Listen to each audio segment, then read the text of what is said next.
Welcome to podcast 342 of 5-Star Potential, your weekly football manager podcast. I'm Dupe, and for the second time tonight, I'm joined by Paul, aka Mad FM, and match of the Dave has a party. That you had a bigger one, Dave, but fuck it, I'm not doing it twice. How you doing, Dave? I'm very well, thank you. How's things? Awesome. Fuck off, Mad.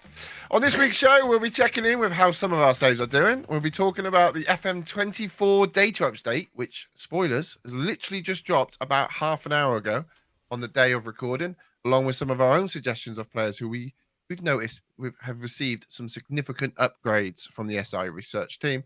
We might even try and do our adventure within Wonder Kid Land that we've been doing for 3 weeks. And we definitely 100% will make time for a quiz because I've done the quiz. But before we do that, gentlemen, let's have your winners and your losers. Dave, you can go first because we know what your winner is. Well, I actually wasn't going to do this as my winner, but you guys have mentioned it a couple of times. So listeners of the podcast may have seen, if they're avid Match of the Day watchers, that I was on Match of the Day too. Yeah, Match of the Day too. Last Sunday. So it was the only game on, which was Wolves Sheffield United. And I was on the pre-match coverage. So, really good experience. And nice to see myself on the big screen. Dave, I have to watch this pod on a big screen, and then you can watch yourself. Yeah, but that was like 4K, like bang on BBC, you know. So if you don't know, chaps, you can listen to this podcast on Spotify and all the other places. You can also watch us on YouTube. There you go. Nice simple plug. Yeah. I was proud, Dave. I was. It helped me climax. So that's always helpful. Oh my word. Anyway, Mrs. Dupe says thanks. Yeah. Good. Oh, your win of the week, mate. He's lost his head there. Head's gone. I'm so tired. My winner of the week is actually. You remember I put out a tweet a couple of months ago. I think it was like father and sons kind of, and in FM. And this week, the Liverpool game, we saw basically Lewis Kumas, who's the son of Jason Kumas. I think he scored, and he was assisted by Bobby Clark, who's the son of ex-Newcastle player Lee Clark. And then another chap came on called Jaden Dans, and his father was Neil Dans, who played for, I think it was Leicester. Neil Dans, he's got a son playing football. Playing for Liverpool. God. And he came on, he replaced Kumas, I think. So yeah, all of those players were in that thread. Some of them came from me, some of them were suggestions on that thread, because that thread banged, I remember back in the day. But football/football manager, fathers and sons. It's been a good week. We've got, for Wolves, Scott Carson's son playing for our under-18s. No way. Yeah. Wow, that's pretty mad, cool. Isn't it? It's like our sort of, well, obviously you boys are a little bit older than me, but even my era, like Neil Dans, I've seen him play a number of times. And I didn't think he was that old to have a kid playing for Liverpool first team, so it's mad. Early 40s, yeah, and Jaden came on and scored twice. It's pretty mad. Yeah. That is mental. You know, you're getting old when this is happening. I'm just going to say exactly the same. I feel bloody old. Thanks for that. It's mad. It's crazy. No, you are. Right, my win of the week is going to be the town of Cirencester, for which I will reveal all very shortly. Saying that, Mad, loser of the week. I know mine. Who's yours? My loser of the week is me, Dupe. I had my in-laws over, my girlfriend Sophie, who we've spoke about before. Her two brothers over from France for 5 days, and to be fair, we actually nearly saw our Mitchell brothers at the weekend. To be fair, oh my god, Mitchell brothers. Yeah. So that's me. I didn't play any FM since we last recorded, so I don't have any save updates. So after that massive speech you gave us of, I'm going to win it before you've had a whole week without playing, and I've had a whole week off playing. Dupe, it means now I'm fully rested. I'm fully back to green condition, and I'm absolutely ready. Although this weekend I'm going to Newcastle against Mr. Azaparzi's Wolves. Are you? So probably another weekend of no FM. Okay. But I am bringing my laptop, so I might get some in on the bus and stuff. Maybe. Can't wait. Awesome. Dave, your loser of the week? Why is it you? You're going to have to see Mad? No, I'm not going. So I don't see him. He's not a real fan. Bastard, mate. Yeah. Blasted. I don't think I've got a loser. I've had a very good week, very positive week. I was actually going to use my winner of the week to say Wolves are in an FA Cup quarter final, which is nice and lovely. So I do not have a loser of the Especially week. a semi, to be fair. I mean, you would like to back yourselves against Cov. I mean, I have to admit, so. I think you'd like to think you're going to go through, and we might even have a 5-star pod semi-final, even a 5-star pod final. Oh, I Fingers don't know. crossed. We won't. We won't. It'd be Not as Man City confident versus over here. Liverpool. So. My loser of the week will be do you know what, Dave? I'm going to go on your little thing there and say I don't have a VAR. Fuck it, VAR. I hate VAR. I hate VAR. I hate the lot of VAR. It's ruining football, and one day it will kill football. We watched it in the League Cup final with the Van Dijk header. It was offside. Then 2 days later, in the FA Cup game against Man United versus Nottingham Forest, we see a carbon copy, and it's not offside. Then they take forever to say that Varane. No, so they're really quick to say Varane is not in an offside, is not affecting the game, and then they take forever to then decide that Casemiro, who's clearly onside, is then onside, and it just wrecks it. And then Bruno Fernandes gets his throat squeezed and he doesn't get anything done for it, but if it was Casemiro.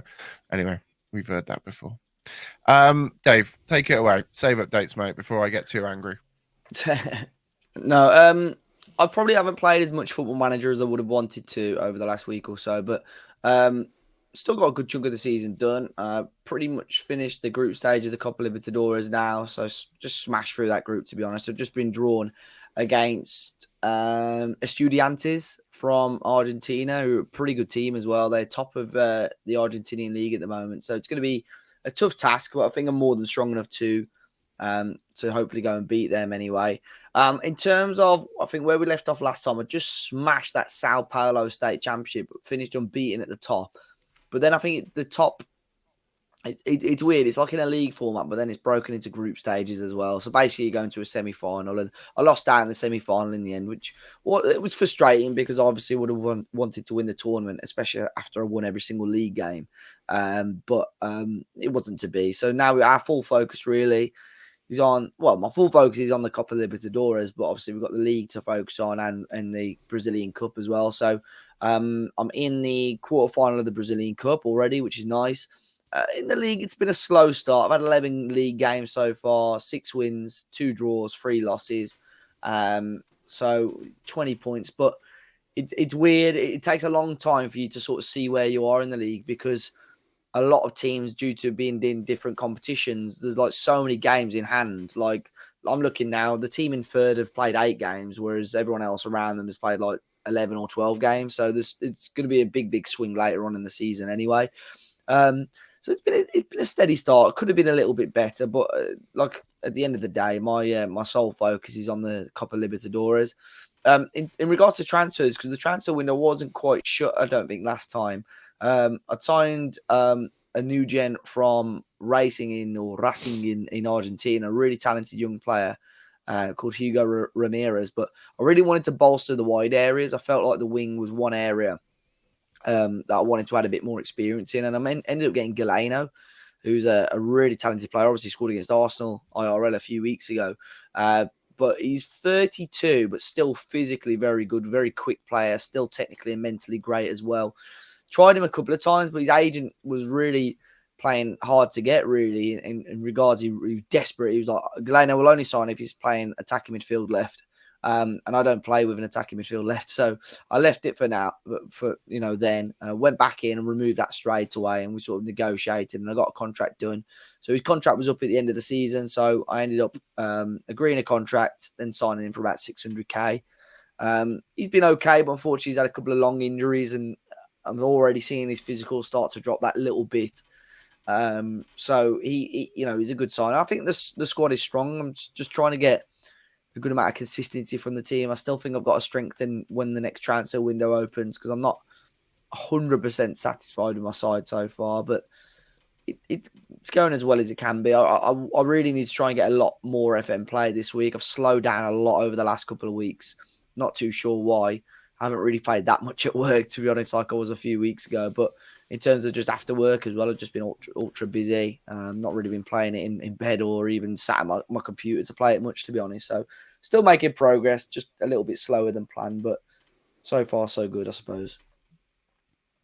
I don't know if we've talked about this, lads, before. We probably have. I've never managed in South America, and I've never managed in Brazil. Then obviously, is there any crazy rules down there, Dave? Just Well, about you've probably been there 7,000 before. million, 124,000, That's what I thought. That's what I 628,000 thought. games. Apart from Yeah, that, it's just obviously Dupe's probably managed there more than me. I think the amount of games is frustrating. Like the Sao Paulo state, I'm sure there's reasoning for it, and maybe people, if they tweet us or leave us a comment on the YouTube, will probably explain it a bit more. You can sort of use that as your pre-season because you're playing lower league teams in that, and it's like a regional competition. But in terms of squad rules and transfer rules, it's not too difficult in Brazil. There's some competitions where you can only have a maximum of 7 foreign players in your whole squad. But other than that, it's not too difficult. And believe it or not, a lot of teams in Brazil financially are very, very good. Towards the top end of that, the Serie A, you have a lot of money. It's when you get to North America. I think obviously America's just rules of their own, isn't it? MLS. That's why you're probably best to try and do Mexico for the North American Champions League. And I know some of the Asian leagues are a bit difficult, but Brazil's not too complicated unless you can think of anything else, Dupe, that I've missed out. the only thing I would say is the transfer windows are a bit weird. So if I remember rightly, the first, because you play January to December. December, yeah. So you play in the calendar year, not the seasonal year that we play in. So I think you have one like January to like April, which is nice. You got all that. And then it comes back up again in July, and I think you have like a month. So you have your winter window in the summer, our summer. So I think it's July to August. And then so you still can get a lot of your players picked out for the rest of August and then the end of obviously the start of September. And I do find that that's kind of when the European clubs are more active. And that's when you start seeing some of your players disappear.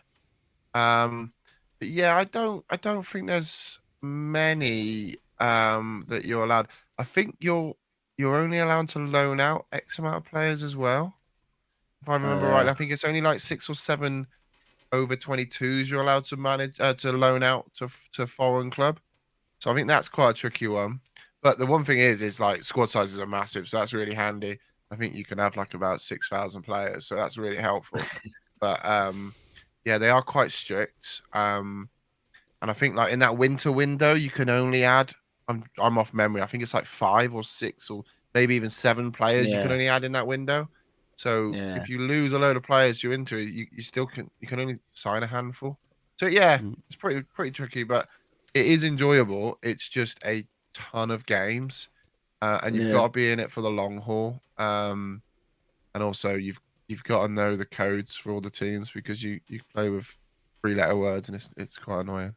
Yeah, I was going to say, I mean, I think if I don't win the Champions League this year, I may end up topping myself because I couldn't do another season in Brazil. It's just so long. But going back to the transfer, I mean, 2 points on the transfer stuff, actually. I had a lot of bids actually coming in from Corinthians for both John Kennedy and Brenner, who are obviously my 2 on paper best strikers.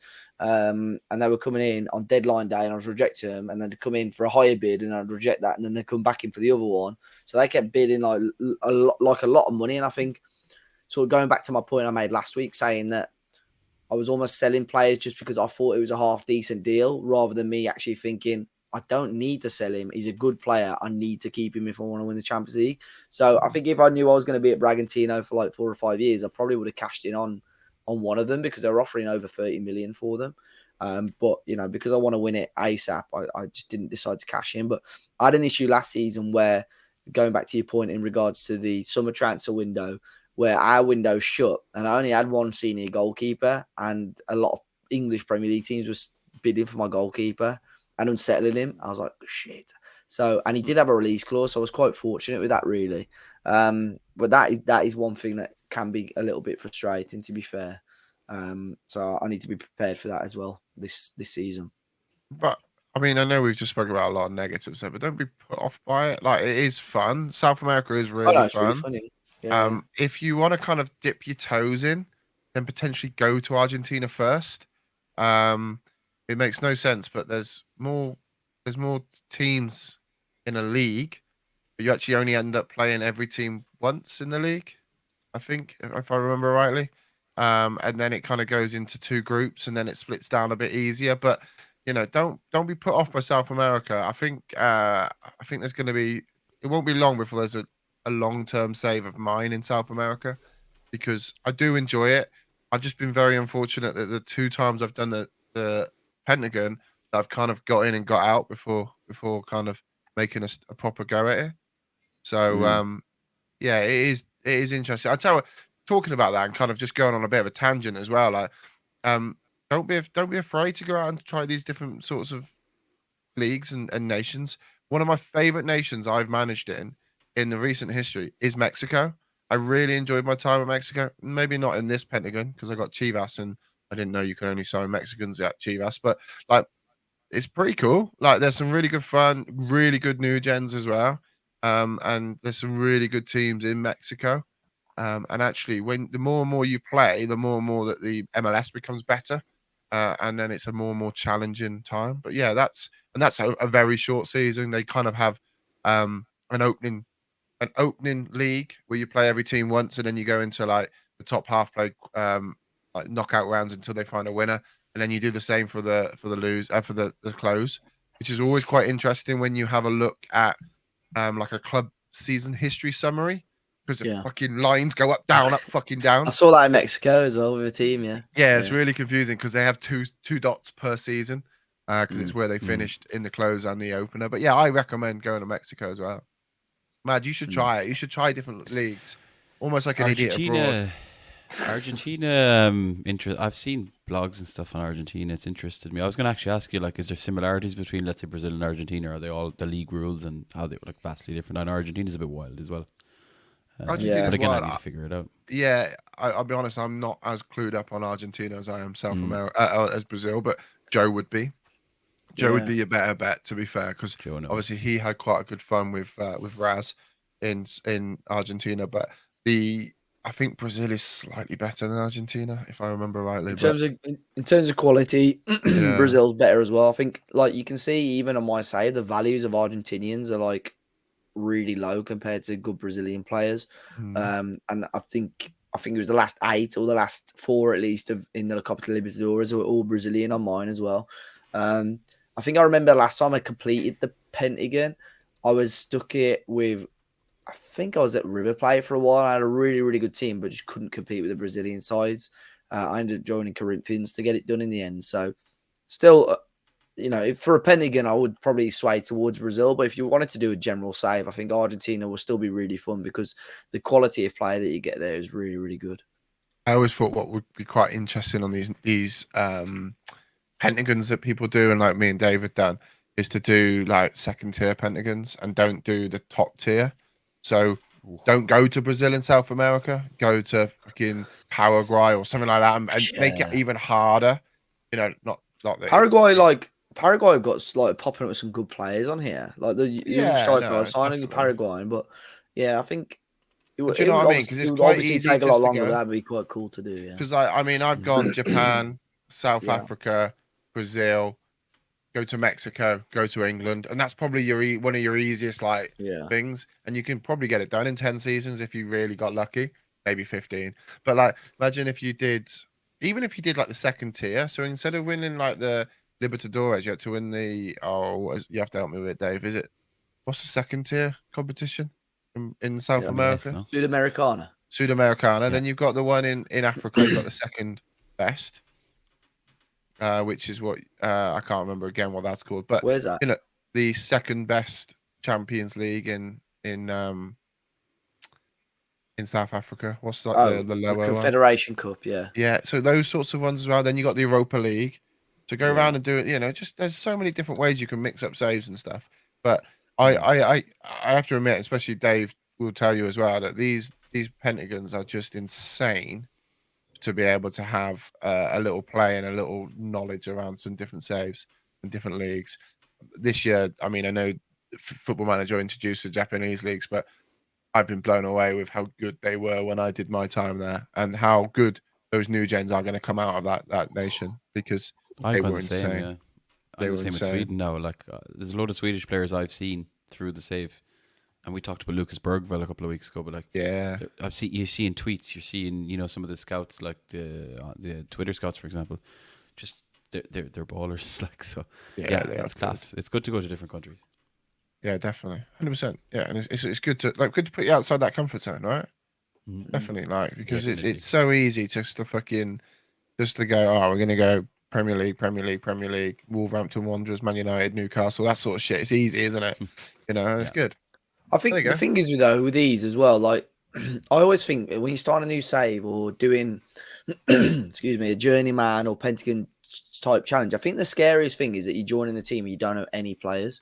Yeah. I always think within like 5 or 10 games, you've got a pretty good grasp on the team and who's good, who's bad, who should be starting, and you get sort of a knowledge and connection with the squad very, very quickly on FM. I feel like I've not been at Bragantino a year, and I've already molded my own squad because I knew who I wanted to keep, I knew who was bad, I knew who was good. I've checked the academy out, I've seen who I want in the first team. So I think that's sometimes the scariest thing of it. If you can maybe just check out the rules before you join a team. But in terms of getting to grips with the club and the squad, whether they're new gens, whether they're real players, you do. For me, anyway, I don't know about everyone else. I always feel that you can sort of get the grasp of a team quite quickly. I think this moves quite nicely on to my save update, to be honest, Dave, because we in the last one we talked about how we got promoted into the Southern League Premier Central, and it was like we basically had to change the whole squad. So I think 3 players stayed from our original squad. So then you are going out and again, we don't have scouts. Like we have to just go and find players, trial them. I don't know these guys from Adam.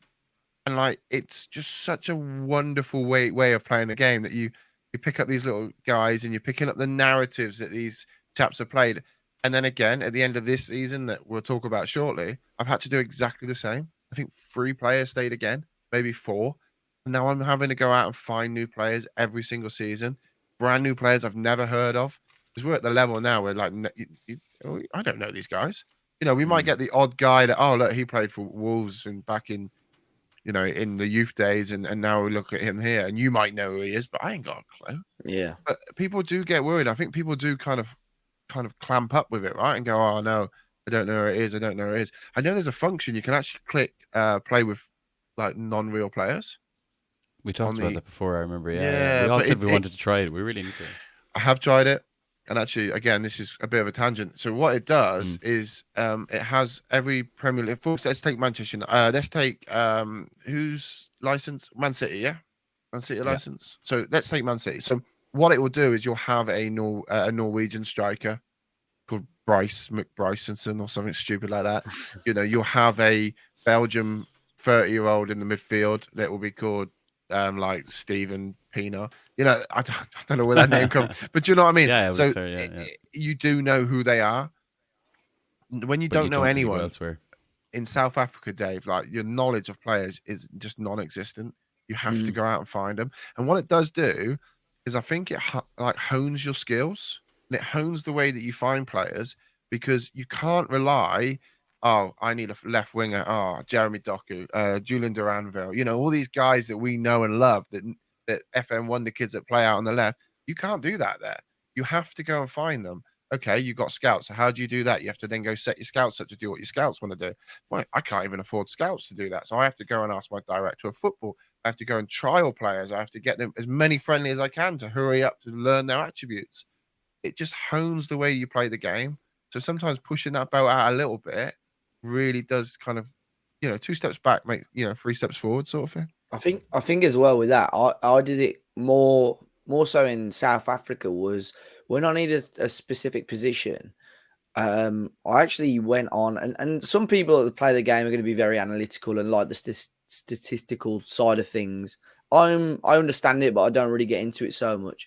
But there were times where if I needed a specific player for Supersport in South Africa, say I wanted a striker, didn't necessarily need to be a first team striker, but maybe someone that's going to be a squad player.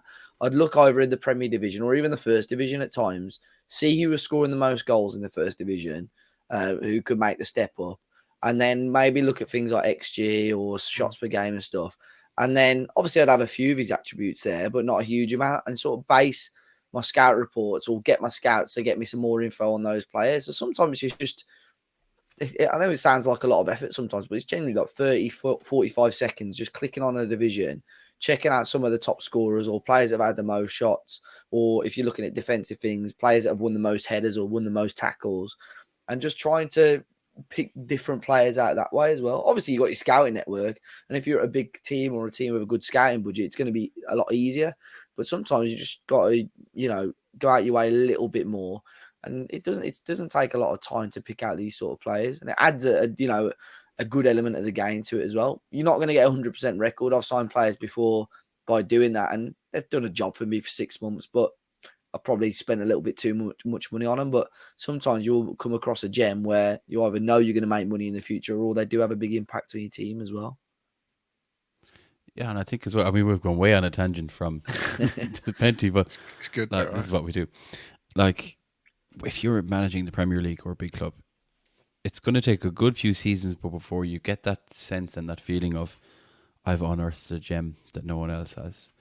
When you start to drift and go elsewhere, and I mean, I remember wherever I was managing there, when I found this Krattenmacher fella that I was raving about, like in 1 or 2 versions of FM ago, sitting below in the 3rd or 4th division of Germany. Like, if you start to branch out, you're increasing your chances of actually finding that player that no one knows about that actually could be a gem for you. And then the other thing is then it's going to increase that attachment to a particular club.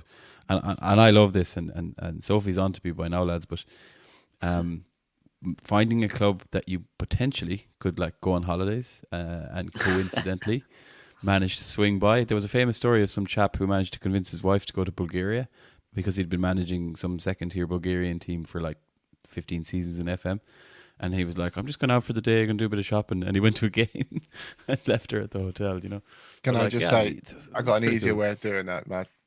Just Sirens. manage your local side.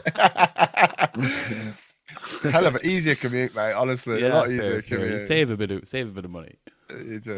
Yeah, it's cool. Like, Well, talking of Sirens, Esther, I think we should probably get on and kind of move on to the next thing. But do you know what? Again, I love these parts of these podcasts where we do just ramble on, but it makes sense, right? And it is nice to go on tangents. Tangents. But what we do need, I can't actually remember where I left off last time. So forgive me if I go over ground that we've already been on, but it's been a week and I've actually streamed quite a lot. I'll also want to say this is now like my 6th week of streaming every kind of time that I've said I'm going to stream, which I should. Yeah, Good lad. Yeah, where are you? Also, I just wanted to add, I'll add it on a minute. So, yeah, we got promoted. I fucked up with the assistant manager, had nobody to kind of pick a team for me. We then had to kind of build everything in about 3 weeks to then try and do something in the division that we were in, which was the Southern Premier League Premier Central. We just got promoted into it. When we first got promoted in, that first game before we went and played, we were predicted to come 20th out of 22. Not great. The bottom 4 go down, the top 1 goes up, and then the next 4 would go into a playoff. We carried on doing bits and pieces and picking along. And if you remember rightly, we had a really good FA Cup run the season before. So we had a bit of money in the bank, and we were drew against a local team to Hungerford to us, which are not far down the road. My lads have played Hungerford under whatever they were 8s at the time, so they're not far from us at all. And we drew them in the FA Cup at the end of August. But before we could play the FA Cup qualifying round, we had to play 9 games in August, plus the 10th game being the FA Cup qualifying round. How mental is that? We have not fit really enough for that at that No, level. Like, I we're mean, playing the way the Saturday, mechanics of Tuesday. the game work. Yeah. Yeah, no chance at all. Natural We played fitness. Saturday, Tuesday, Saturday, Tuesday, Saturday, Tuesday, Saturday, Tuesday, Saturday. Yeah, we It's even got a mental. physio. We got 2. Actually, we do have 2 physios. Anyway, we started the season with a penalty win, 1-0, which was just amazing against a team that was predicted to finish dead last. It was our only shot on target. We had a few players that we had brought in, but nothing really amazing. We then played Stratford, a team that was predicted to go up, and they smashed us. I mean, the scoreline, not so much. It was only 3-2, but we were at home. We should have done a lot better, but we didn't.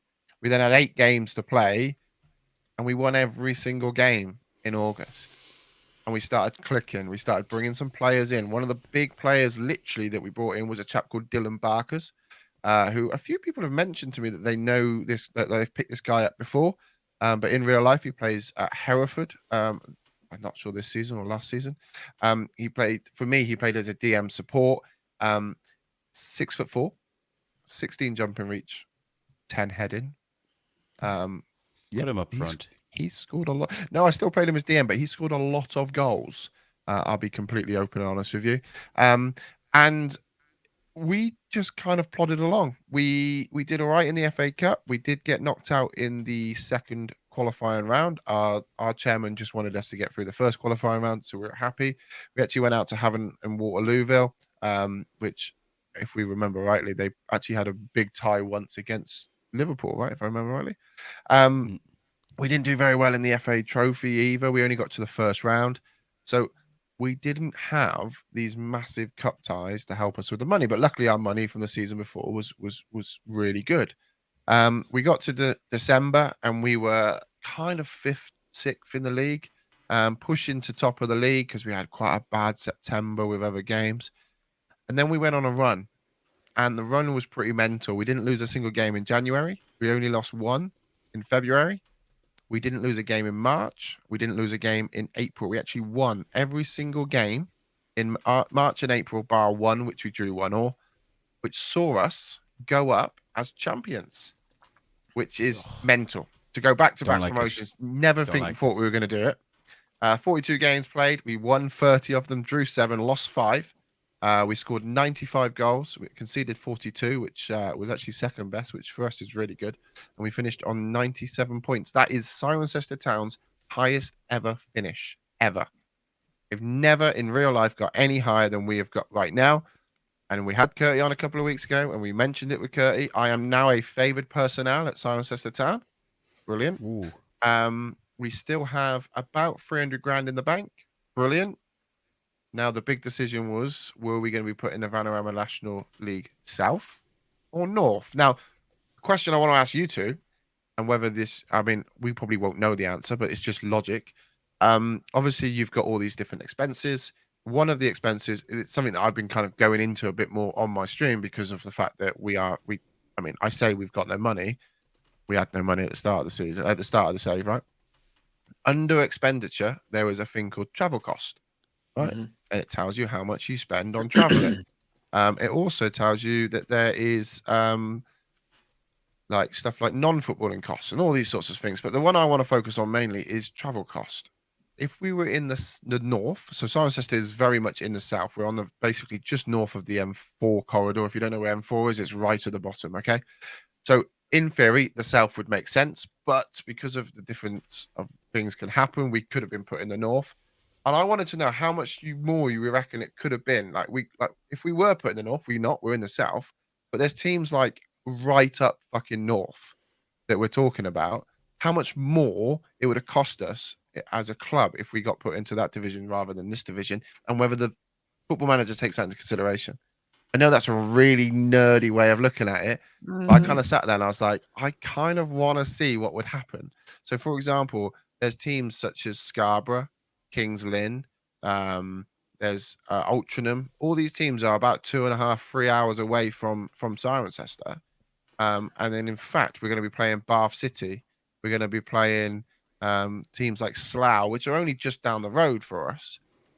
It's probably going to be half the cost of what it would be to go up. There's still some long games away. We got to go and play Malden and Tiptree. Joe's quite close to Joe.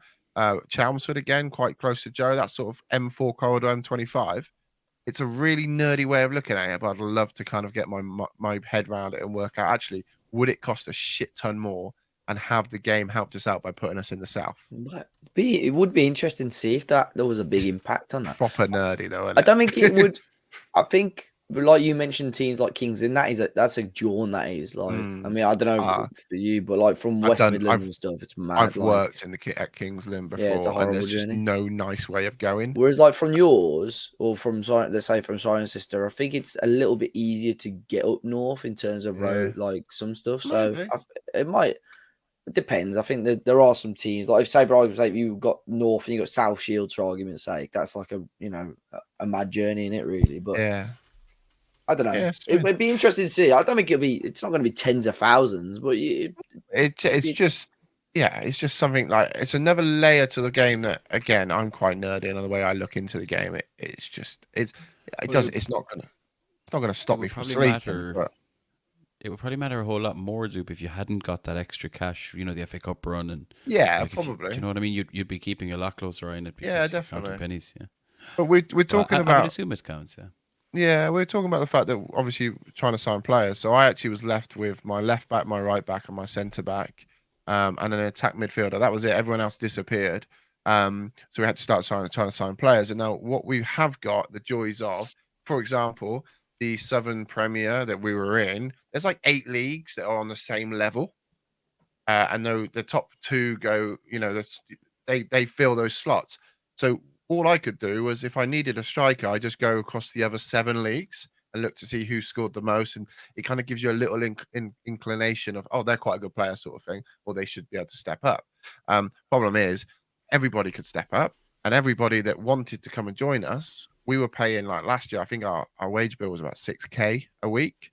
Kind of our highest earner was like £475. Every man and his dog now want 1,000 to kind of like 800 to £1,000 a week. We're part time. We're not a professional team yet. It's a lot of money that we're trying to fork out. So we've picked up a few already. We've picked up a new centre back. Let me read you his attributes. His name is Omar. And you can kind of decide why you think I bought this guy. His jumping reach is 15. Tackling 11, marking 11, heading 12. He's a centre back. His teamwork is 12, bravery 13. His height is 6'7". His strength is 5. His aggression is 13. Yeah, 6'7" centre back with jumping reach of 15 and heading of 12. I wonder how I'm going to play that chap. He's 30. He's a great age. That's decent. But yeah, even if you lose in 90th minute, mate, him I up know. front, direct balls, mate. He has obviously play for bright green, seconds. natural centre back. He also has a unconventional striker role that is highlighted that he could play striker, but I'm assuming that's just because they've chucked him up there. And then we've Love also that. brought in another centre back called James Carragher, 23, born in Liverpool, and I don't Is know he? if there's any relationship. You were talking about father, son, and all that jazz. He is. I'm not sure. James I'm sure. Lee Carragher, his name is. If it is, Carragher we're going has got his Carragher has a playing. son. He does have a to son. terminate his contract if that's the case. So yeah, we've got him. Yeah. Yeah, is that James is that- Carragher, yeah. Plays you go. His for son did. Inverness. Yeah, Calitus. I've got him at Oldham at Wigan, but again, Yeah, this James is, Lee Carragher. That's him, yeah. yeah, there you go. So yeah, there you go. We brought him along. And then the only other signing we've made this season is a chap called 6'4". Yanderson. Okay. We bought him from Fulham. Well, we didn't. He was a free transfer, but he was on the books at Fulham. He's Brazilian. He's 6'5", and he looks like a dream. So he is very unambitious, but he looks like he could be an absolute legend. So I'm hoping that we might turn some cash for him. But the back end of last season, we had a youth intake. We got a chap called Casey Wild Richards in. He was 15 years of age. He was just a striker, 12 finishing, but he's got 17 determination, 17 natural fitness, and he's pretty quick as well. So we said, you know what, the last 4 games of the season, we'll play him in the last 4 games of the season because we were already like up. 4 games, 4 goals, 1 assist, 7.55 average rating. With those attributes will be very good for you, like very good, especially with this like bit of pace or acceleration. Or whatever. Yeah, he's only 16, so they automatically sign a 2-year contract. So we've got him for 2 years, but we will kind of nurture him and see what we can do. But he should be pretty good. In the Vanarama National South, we are predicted to be 13th at the moment. So it is only 14th of July. We've been whacking a shit ton of friendlies in. We're probably 3/4 of the way now. When we start our first game of the season is at Welling away. And quite nicely, we actually joined the FA Cup in the second qualifying round, which is pretty cool. One less game for us to win.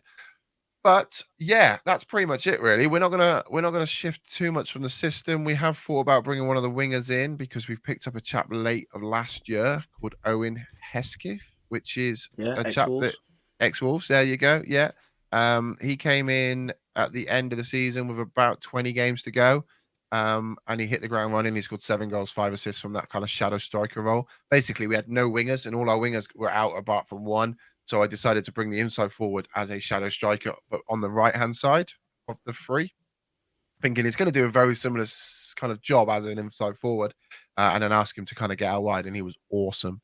And actually, when we signed him, we nailed him down to a 2-year contract.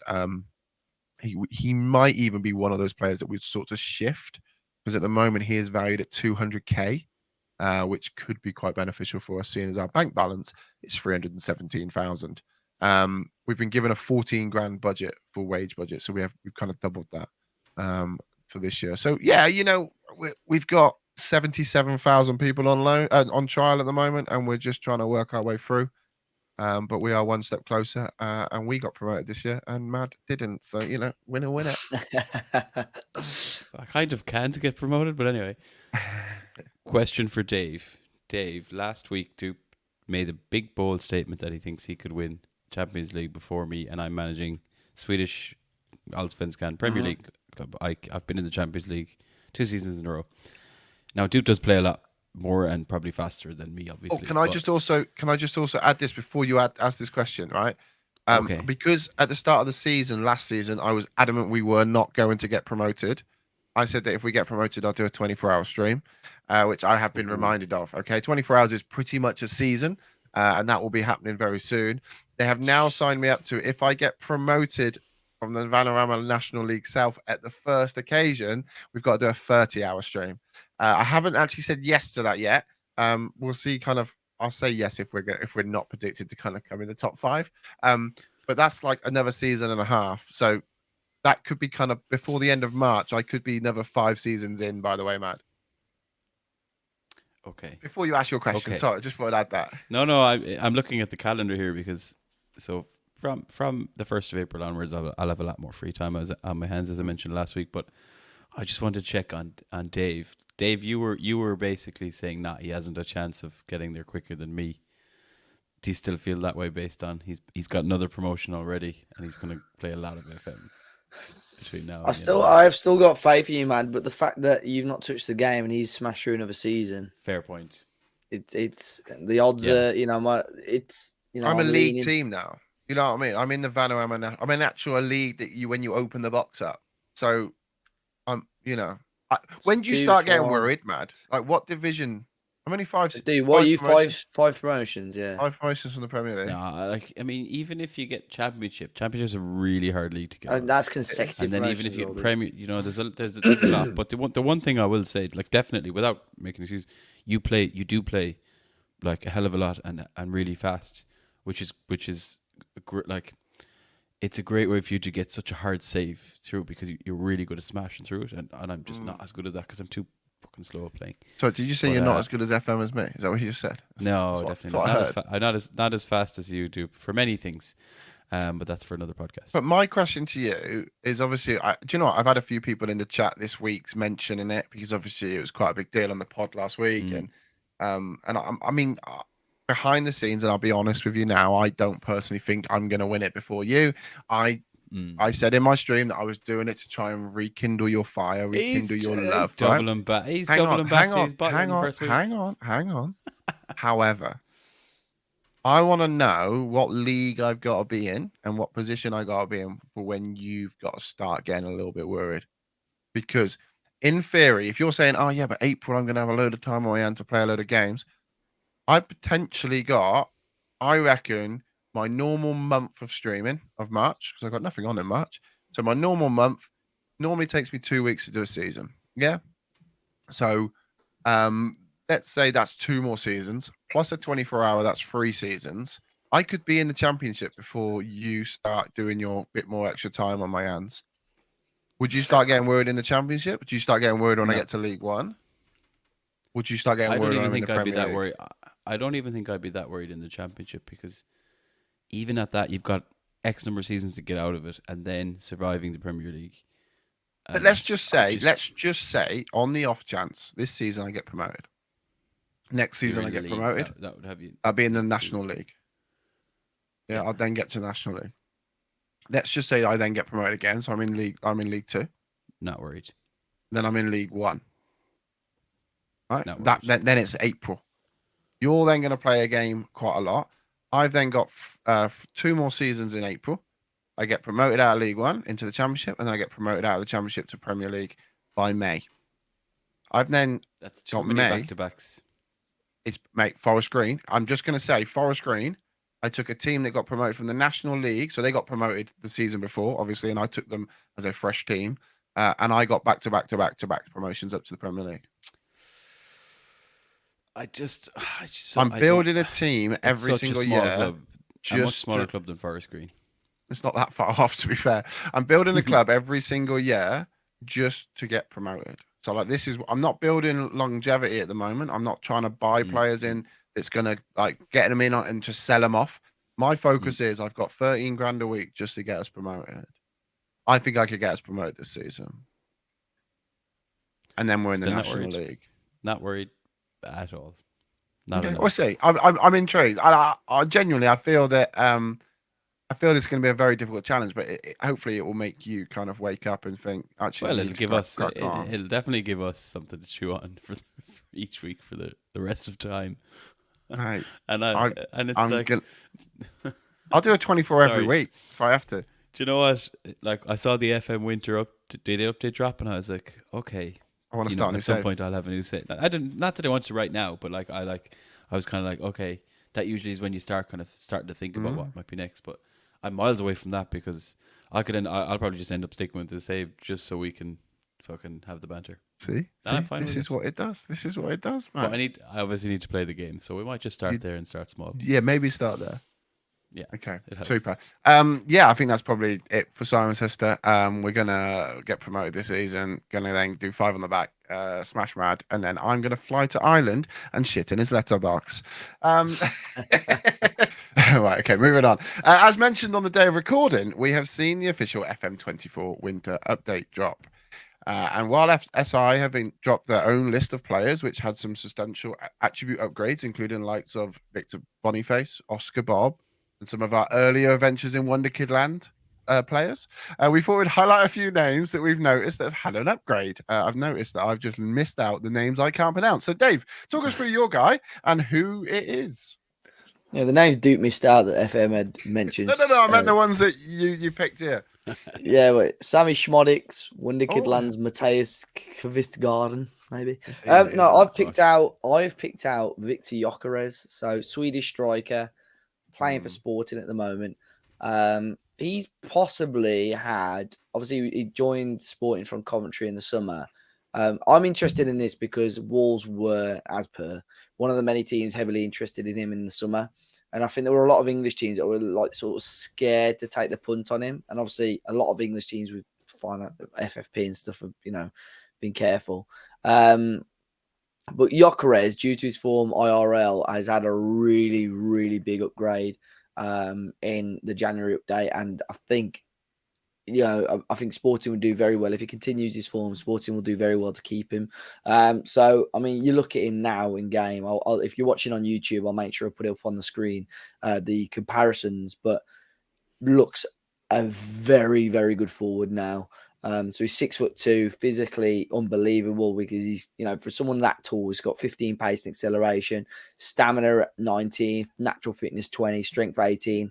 And then in terms of his attacking attributes, finishing at 17, composure at 15, determination 18, penalty taking 16, work rate 19. Just looks at an extremely good player. And even on the ball, dribbling at 14 as well. So one that I think on this update now, he's going to be a very, very good striker for a good few years. He also scored tonight against Benfica. Was he? The second goal, yeah. In their semi-final of, I guess, in their League Cup, attack at the Portugal. So you'll know better than that. But great player, absolutely great player. Shame that Coventry had to get rid of him really, because that would have made next weekend or weekend after a bit more interesting day. I'm gonna jump in here. I've gone for a player that is in a team that's probably one of the shocks of the season. And I've picked this Florian Wirtz, who I have really enjoyed in previous versions of FM. I've had him at smaller teams and I've had him at a lot better teams. I brought him in my Manchester United save. His overall upgrade has just been phenomenal. And the lad is 20 years of age, and here he has 17 passing, 17 vision, and 18 technique. Is just insane, right? That is just incredible. levels of talent in that middle. He has composure of 15, dribbling of 17, first touch of 17. You could play him anywhere across that front four, like the midfield, the wingers, or strikers, or even a number 10. You could even play him a little bit deeper. But you can literally play him wherever you want, and he will still generate some quality play for you. And his overall upgrade has jumped. The only thing that does concern me is he's a little bit lightweight. And they haven't increased that because apparently I was looking on Instagram. He's been in the gym a bit and he's bulking up a bit. So hopefully next year we'll see a bit more of a strength increase. Not that I'm looking at men in the gym on Instagram. What a shame. The other thing on him as well, I mean, that could be connected to he did have quite a big injury as well. So he's like we're talking a long injury. So he's probably not putting in the hours and hours and hours in the gym. So if he's gotten over that, that would kind of make sense. Do you know what also makes me feel really sorry? Do you know what makes me feel really fucking old? His date of birth is 2003. The fuck? 2000. I'm gonna make you feel worse. I'll make you feel worse shortly because I've got a 2006. But the thing with worse as well is, you know, we've just kind of been on a big tangent about, you know, go off into the other leagues and things. But if you are somebody who does like big club saves, you know, somebody like Wirtz is attainable for a lot of teams. Because, like, granted, real life, he's very close to winning the Bundesliga, potentially with Leverkusen, but in game, do you know what I mean? He's definitely going to want to go to a bigger club, bigger reputation, bigger league and all that. He screams to me that if the United story that they're doing at the moment, and they want to kind of get rid of players and clean up and do that. And let's just say they get rid of Bruno. This guy would come in and play that Bruno role brilliantly. You know, apart from the fact he's not a whining little bitch, I don't think that's in his traits. But yeah, there's so many clubs that looking at his attributes out of the box with this upgrade that I would struggle to say that he wouldn't fit into that starting 11. Yeah, you know, there's so many players that he would overtake. Obviously not De Bruyne, probably not Odegaard, but apart from that, most other creative midfielders in that league, he would just walk into the team. So, yeah, interesting. Go on, then. Make it about Newcastle, Mad. Hello. I mean, it's hard not to with this one. Like, and I suppose in a little bit of a contrast to Wirtz, who's very much a 10, very attacking player, serious attributes. Like, I've obviously looked at Lewis Miley here, but I started looking at much more out of curiosity, right? When I compare real life and in game, he's 17 but has been a first teamer for nearly all of the season.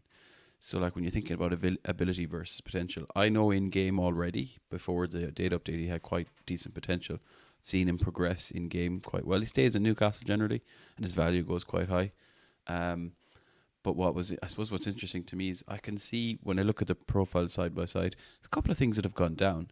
But where I see some of his attributes kind of jumping up, actually looks to be slightly more in the defensive areas. Like his tackling has gone up. His I think it's his positioning has gone up by like 3 from 9 to 12.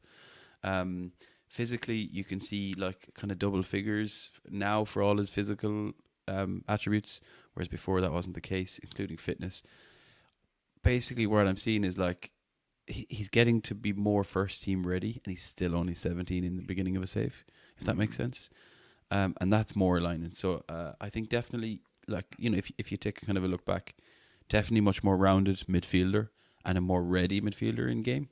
And I think what that sets him up to do is actually set him up to be more likely to feature for Newcastle, either in the AI or if you're managing him in game. And Dave, you know, sometimes you have your finger on the pulse with the potential attributes and stuff. I don't know if that's moved, but he's someone I think is still figuring out what position he's going to be. And in real life, in the last kind of month or so, he's been playing a lot more defensive, and they've been pushing Trippier in beside him. So potentially, he may evolve into a defensive midfielder, and that would be kind of a change. And he's, you know, you mentioned size. He's a big old frame. He's got a big old engine, good feet, good decisions, and interested to see what happens to him in real life and of course in game. But yeah, liking what I see. Okay, perfect. Let's rattle through this quiz. It's an interesting one. We talk about Football Manager all the time, so this is all about Football Managers. I am going to give you each. We're going to go take it in turns. I'm going to give you football teams that this manager has managed at in no particular order. If you get it on the first guess, you get 5 points. If you get it on the last guess, you get 1. Okay? Simple. So No we're going to start with particular order. no particular order. What I will say is that some of them may have been tailored to yourself, to Mad, and to Dave, to Mad, and to Joe. So that might give you a little bit of a hint that they're not just randomers. So first off, Dave, we're going to start with you. So question number 1: he managed Tottenham. You can have a guess here, or you can just go. I mean, it's worth having a guess. You're not going to lose any points. Glenn Hoddle. Is correct. Oh. The next one was Chelsea. The next one was Southampton. Was Wolves, and obviously Wolves, and then over to Swindon Town. So David, I can't be you saying. get I can't. 5 points. Congratulations. I Can't believe you got that. Honestly, I can't believe you didn't say Nuno. That's fucking. yeah. Oh, True. because it's in order now. No, it's no order. It's no Oh, order. Oh, Is you say the In teams no in- particular order. Yeah. Oh, No, okay, they just sorry. manage that team. Yeah. Okay, I see. Okay. Yeah. So Matt, over to you. Your first one is Tenerife. Rafa Benitez. Is correct. Yeah. The next team was Napoli, Everton, Newcastle, and then Real Madrid. So Matt, you get 5 Nice. points too. I'm actually shocked you're better than I thought of this. David, question number 2. Valencia. Nuno. Nuno is correct. Yeah. Porto, Tottenham, Wolves, and then Nottingham Forest was the list I was going to give you. They get harder, I promise. Matt, your next one, question number 2, is Nottingham Forest.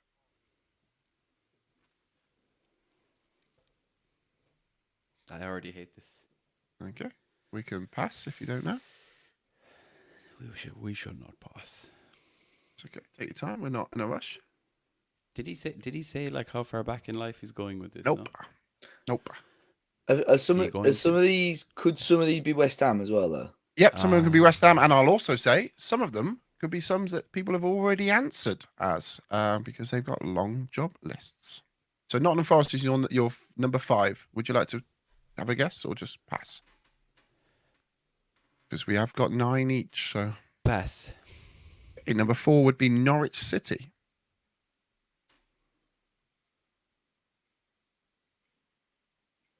So he's managed Nottingham Forest and Norwich in any particular order.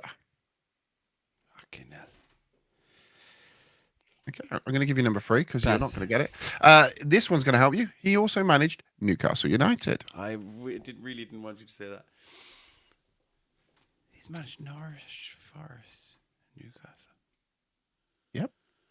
We can pass. It's okay because I'm happy with that. Norwich Forest. I've got to give you time because, like, Okay. We- Yeah. next up, number 2 for 2 points. He also managed Brighton.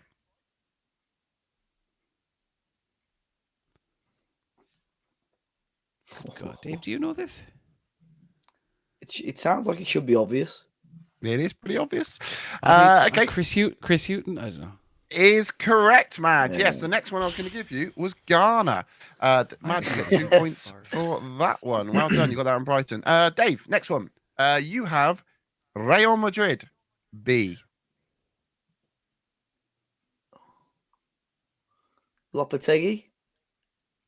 Is correct. I was going to go Spain under 21, easier, Spain, Real Madrid, and Wolves.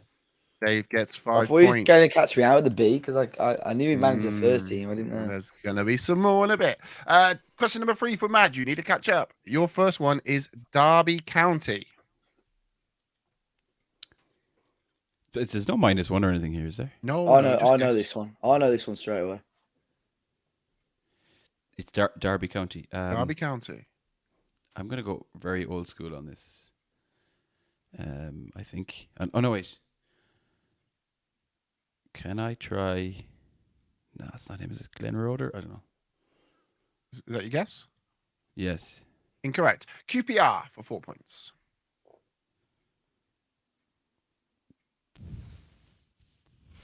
I think I know this one. Derby and QPR. Mm-hmm. Pardew? Pardew is incorrect. Wolfsburg. Derby, in the name of- QPR, and Wolfsburg. Yeah, I'm sure it's who I think it is. I'm going to give you a I'm couple of totally seconds, losing my Matt. mind here. And then I'm going to give you the clue that will give you the answer. And you're going to shake your head when I tell you for 2 points. Are you going to give us? I'm disgusted that Dave knows this now, isn't it? Okay, for 2 points, Newcastle United. That doesn't help at all.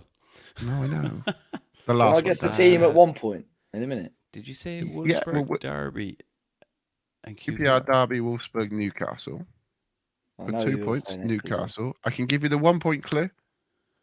I need the 2 points here. I think I'm the not- 1 point you'll get it, to be fair. Go on, sure, fuck it. Okay, the 1 point is England. I knew it. I knew it. I knew it. I was gonna say Keegan.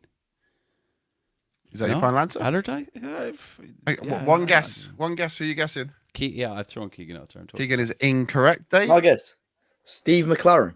Steve McLaren is correct. Yeah. I'm not going to give you a point for that because I had that at Derby. Genuinely, I had that at Derby. I don't remember Steve McLaren at QPR, and I don't remember Steve McLaren at Wolfsburg. I remember him at FC20. Yeah, well, I couldn't give you that one because that would have been a little bit too easy. Dave, one of my favourite Italian teams, Palermo. Walter Zenga. Fucking hell. Yes, that's a great. I mean, Okay, Yeah, but- there's definitely not parity here in these levels. Like you're giving them they've had one Italian manager ever, and you're giving an Italian team. I was going to go and with then the Al Chris Nasser Hughton versus New- Lopetegui. It's going to get harder. Al Nasser, New England Revolution, Wolves, and Sampdoria. Next up for you, Mad, is West Ham. Glenn Roeder. Incorrect. Second is West Bromwich Albion. You said him just mad. I was going to say, is it Pardew? It is Pardew. If you do the dance, I'll give you a bonus point. No. No. Dave, question Making number for 5. Benfica. Bruno Lage. Incorrect. Thank fuck. for that. Lazio.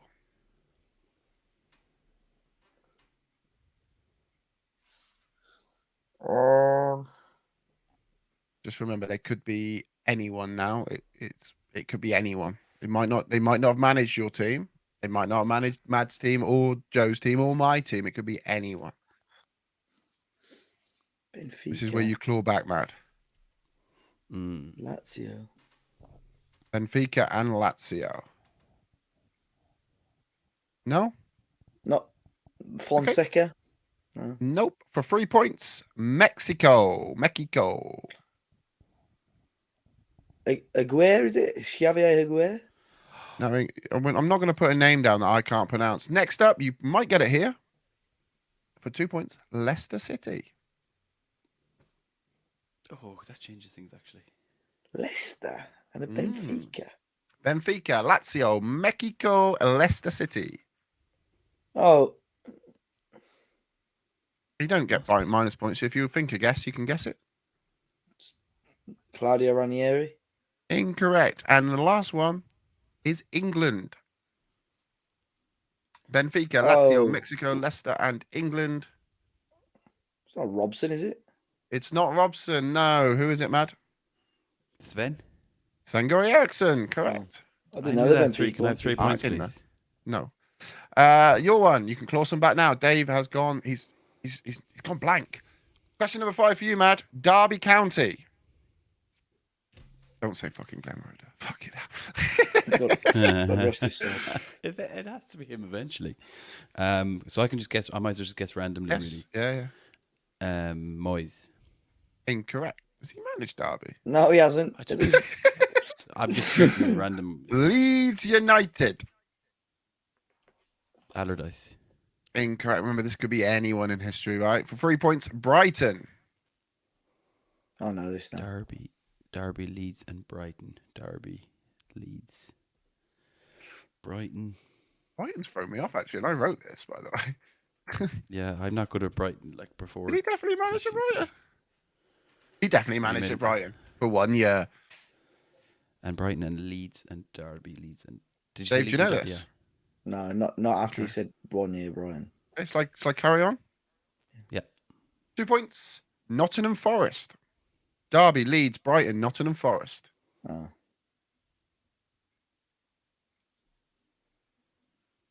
I'm so bad. at Derby this and game, Forest. Christ.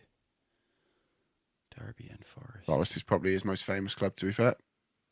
Clough? Brian Clough is correct. I assumed he meant Brian, to be fair. David, Matt- question if number Matt was here, he 6. would've got that. We got to be quick now. Juventus. Allegri. Incorrect. For 4 points, Inter Milan.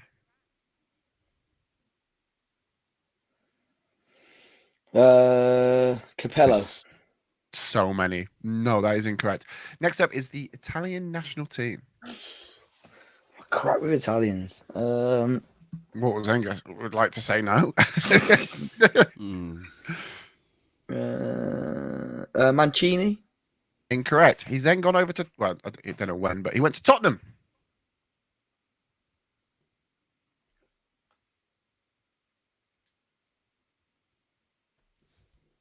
Oh.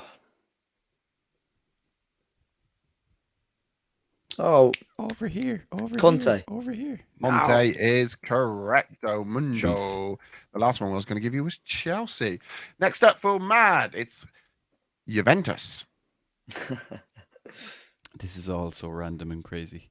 Yep. You just don't know where to go. Like, Nope. Just keeping you on your toes. Allegri. Incorrect. Roma. He's managed Juventus and Roma for 4 points, Mad. Juventus and Roma. You might as well guess. I'm not going to give you a blank. I will give you a guess. Juventus and Roma. I mean, think about the managers that we have given you so far. They're not Doesn't like help at all. completely unknown managers, is what I'm getting at. Juventus and Ancelotti? I don't know. Ancelotti is going correct. He then has managed also at Valencia for 3 points, Mad. Juventus, Roma, and Valencia.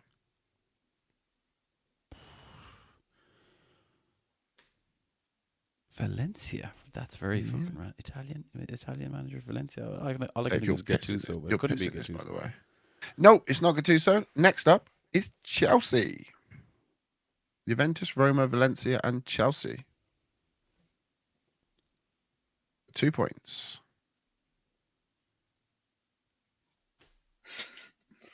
He has been mentioned already tonight. I know, well, he has. I bet he has.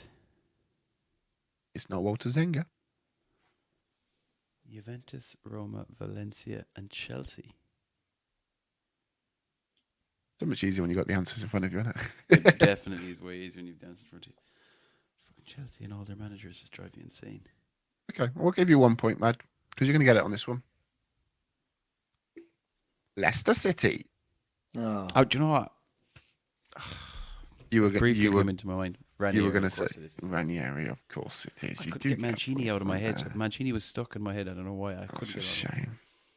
Terrible. David, Terrible game. River Plate Bielsa. for 4 points. Villarreal. This one is clearly meant for Joe.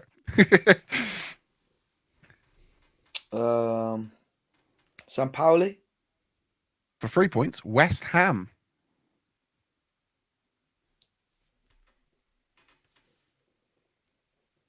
Who did you say? River Plate and who? Sorry. River Plate, Villarreal, and West Ham. Pellegrini. Pellegrini is correct. I was going to go and follow up with Real Madrid and Malaga, which is awesome. Right. Question number 7. We only got a couple left. Mad, you need fucking snookers. Question number 7. Birmingham City. Steve Bruce. Watford for 4 points. Oh, Zola. Zola is correct. Good shout. I was going to go Well for done. West Ham, Italy under 16s with a probably a little bit. I would have. Why would that be the left 1 it point? call. I That would was have left because it it's just brutal, isn't it? I wasn't. Well, yeah, but I would it was. literally left He's the call literally if you- managed 5 clubs, and Cagliari was the other one. So like, I literally had to just put it in somewhere. Right. Question number 8, David. Real Madrid. Ancelotti. Sorry, not Valencia. Juventus. For 4 points.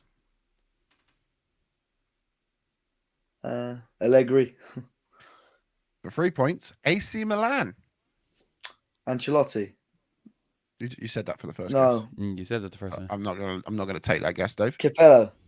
Yeah. Capello is correct. England and then Has to be. Roma. was the next one. So yeah, good shout, David. This is really annoying because I know all Dave's ones and not mine. Mad. Gillingham. What? Gillingham. No, I'll take Gillingham. another. I'll take another card, please. Watford.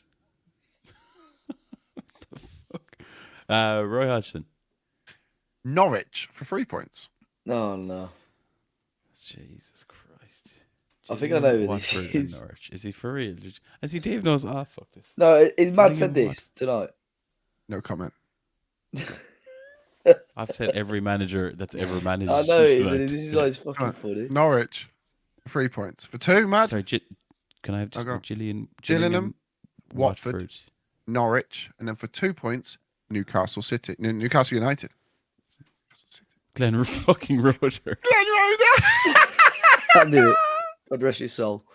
Oh, yeah. Then West Ham was going to be the last one. Glenn. Fucking Right, do last that. question. Quadruple points for this one, just to make it fucking interesting. So for 20 points, Dave, Sporting Lisbon.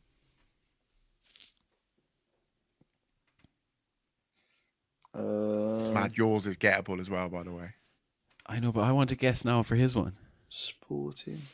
Okay, we could probably both do that. Actually. No, Maybe it's we could fine. do that on the Don't bother. Don't bother. I'll only get it wrong. Amarim. That's who all these. for fourth for 16 points. PSV. Shit.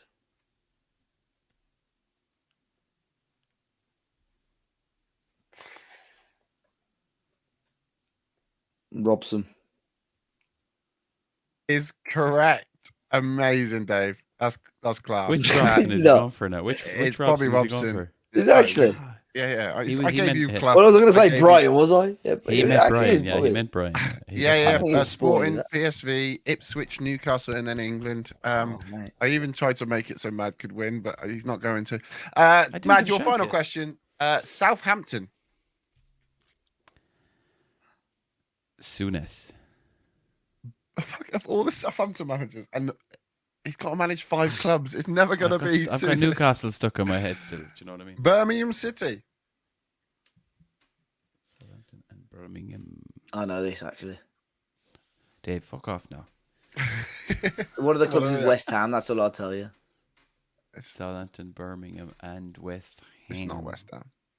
I don't know about West Ham. I don't know about any of these clubs managers. It's not West Ham. He hasn't managed at West Ham. It's Birmingham who and was- Southampton. Sorry? Birmingham and Southampton. Yeah.